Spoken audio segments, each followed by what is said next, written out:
O evento será a premiação do filme mais lacrador entre 2024 e 2025. Provavelmente será o chorume da vergonha alheia e do progressismo. Nada mais justo que explicarmos sobre suas obras decadentes de um movimento político rejeitado, moribundo e corno.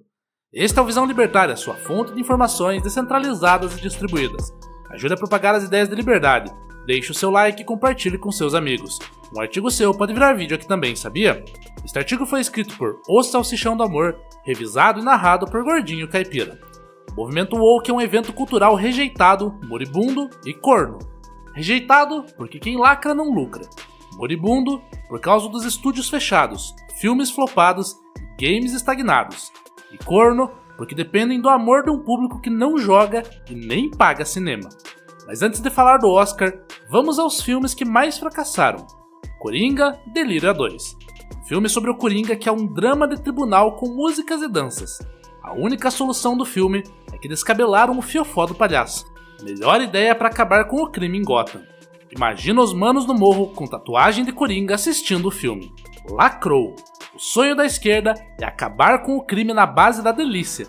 O Batman só tem uma regra, não matar, mas depois desse filme vai ter duas. Uma salva de palmas. Madame Teia. Genial. Filme do Homem-Aranha sem o Homem-Aranha. As Marvels. Filme feminista sobre heroínas feministas com o poder de não vender nem revistas e nem ingressos. A Pequena Sereia.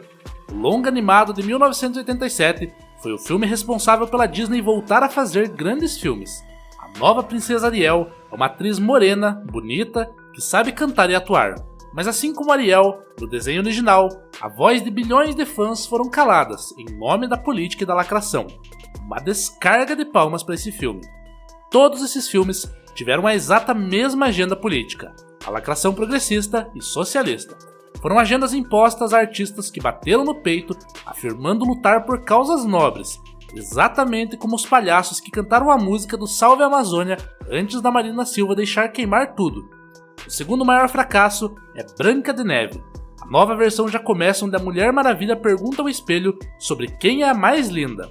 Ele já vem na fake news falando de uma fubanga chamada Renezilga, que promete a picanha, o feminismo e a diversidade. Não conseguiram nem botar anão de verdade. A melhor versão de Branca de Neve é brasileira e se chama Histórias que Nossas Babás Não Contavam. Filmado em época onde artistas juravam que eram perseguidos pela arte e não por envolvimento com terrorismo.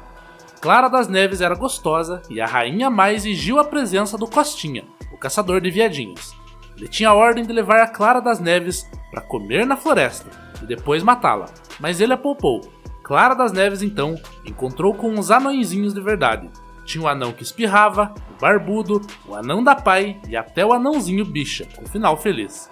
Isso é inclusividade, por causa disso que a refilmagem de Branca de Neve é o segundo maior fracasso. O primeiro fracasso é a eleição de Kamala Harris. Vamos ao esculacho dos filmes que vão concorrer ao Oscar. Wicked, adaptação cinematográfica do musical que conta a história da sua ex-namorada feminista, bipolar e histriônica, no papel de bruxa malvada de O Mágico de Oz. Como o filme é a versão dela, segue a história de como ela é a vítima do machismo, patriarcado, do racismo ambiental, das girafas da Amazônia, do peidinho das vacas, da fake news de extrema direita e do maior inimigo das feministas, o banho. Indicado a 10 categorias, incluindo Melhor Atriz Chiliquenta. Fui assistir ao filme original, no qual a bruxa é tão malvada que ameaçou tacar fogo no espantalho, desmontar o Homem de Ferro e fazer um tapete com o leão. Também ameaçou a Dorothy e o cachorrinho Totó. Ela era tão malvada que os anões fizeram um musical para comemorar que acertaram uma casa inteira na cabeça dela. Tão malvada que seus próprios guardas agradeceram a Dorothy depois que ela derreteu. Bilheteria de 718 milhões de dólares, mais do que o dinheiro que o Lula deu para a saúde. Ainda Estou Aqui, filme brasileiro dirigido por Walter Salles. Continuação de O Que É Isso, Companheiro, de 1997. No original, que também concorreu ao Oscar, o cinema brasileiro tratou o MR8, o Marighella e os sequestradores como heróis. Sua ação heróica foi sequestrar o embaixador dos Estados Unidos para libertar o José Dirceu. Sim, sequestraram Charles Burke Elbrick para soltar o José Dirceu. José Dirceu foi preso na época pelo assassinato de um estudante, tiro na cabeça e tudo.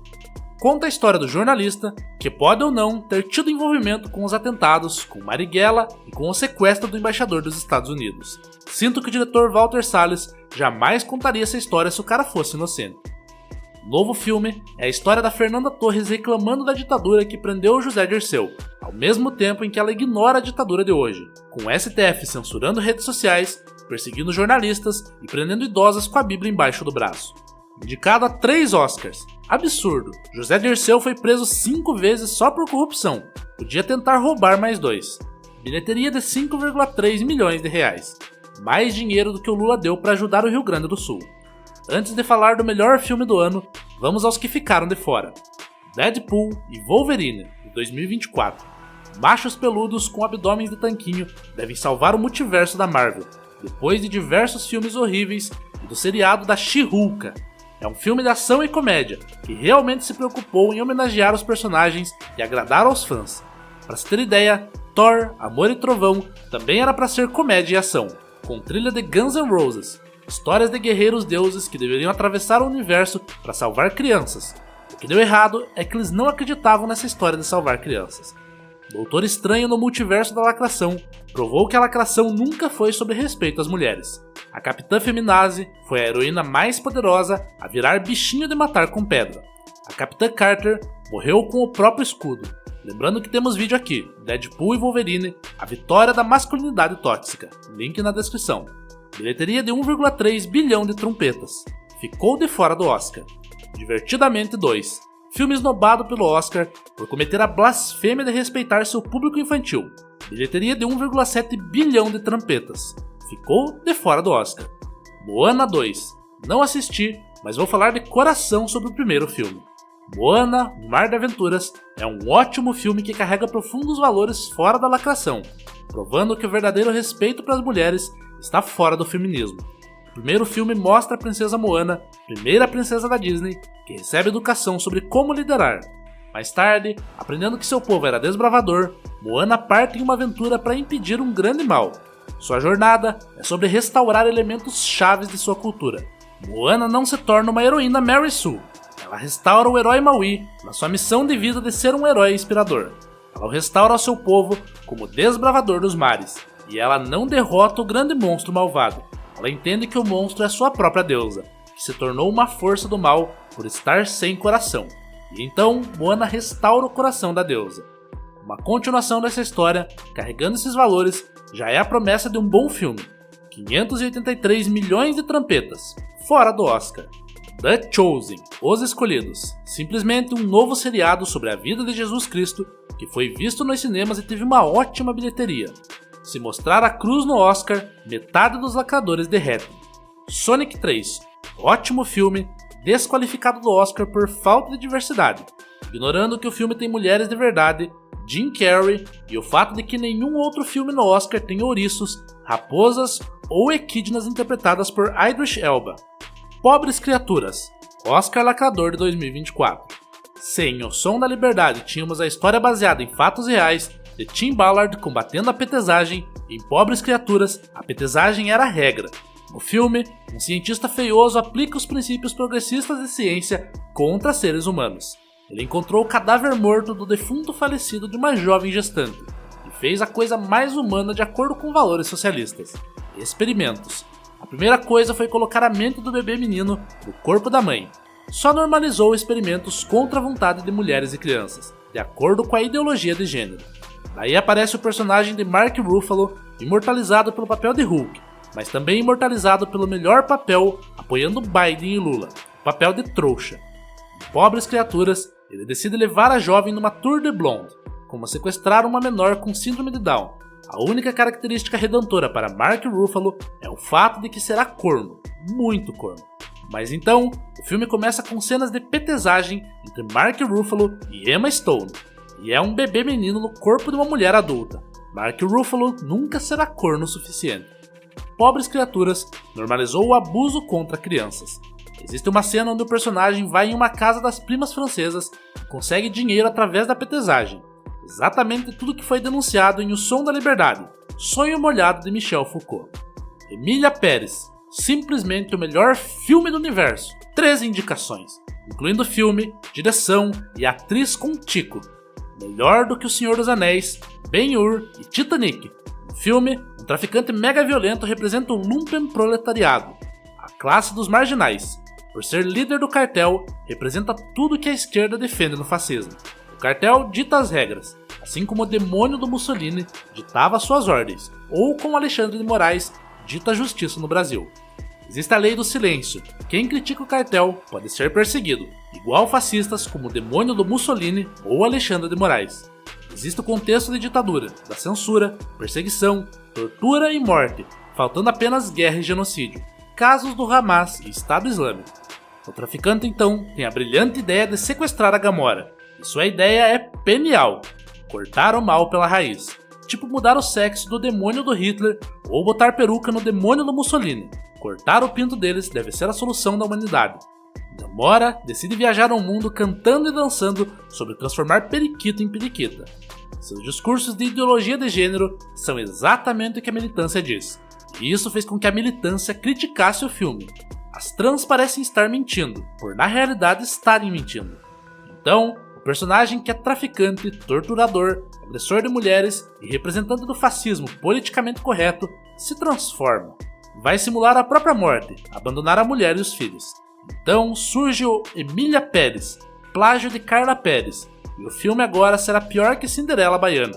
Cinderela Baiana nunca apoiou nenhum bandido, Emília Pérez é o bandido.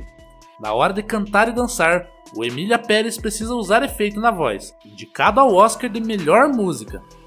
O Emília Pérez decidiu então voltar para a família, fingindo ser outra pessoa, tipo uma babá quase perfeita. Mas o oposto de um macho peludo Robin Williams, que pode ser visto em cena defendendo mulheres e crianças, o Emília Pérez está mais para um Norman Bates de vestido. Não entendi a moral desse filme. O pinto é a raiz de todo mal? O final do filme é um musical sobre o Emília Pérez recuperar os corpos dos mortos do cartel, os corpos das pessoas que ele mesmo matou. Imagina a briga!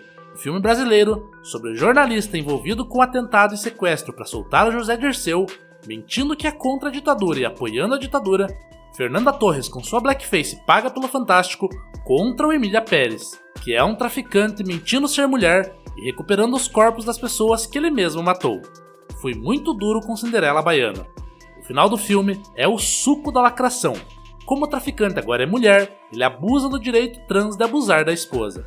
Daí, a feiticeira de Waverly Place reage. Acontece um tiroteio e o carro cai do penhasco. Então, fazem uma procissão com a estátua de Emília Pérez, a santinha do pau cortado. Arrecadou 13 milhões de migalhas, diversos filmes com centenas de milhões de bilheteria e esse cocô com mais indicações que toda a trilogia do Poderoso Chefão. Não vou apenas torcer para filmes lacradores ficarem sem Oscar, vou torcer pro Oscar inteiro ficar sem audiência, como nos últimos anos. Meu sonho é que a falta do USAID enterre essa premiação, que metade de Hollywood envolvida com P. Diddy seja preso e que a outra metade envolvida com Epstein seja também. Nada mais libertário do que Torrent e TV Box. Obrigado pela audiência, este é um canal colaborativo, participe você também. Cadastre-se agora mesmo no nosso site visãolibertaria.com e envie os seus artigos por lá. Os colaboradores recebem recompensas em Bitcoin. Inscreva-se no canal e clique no botão da campainha para ser avisado de novos vídeos. Até a próxima!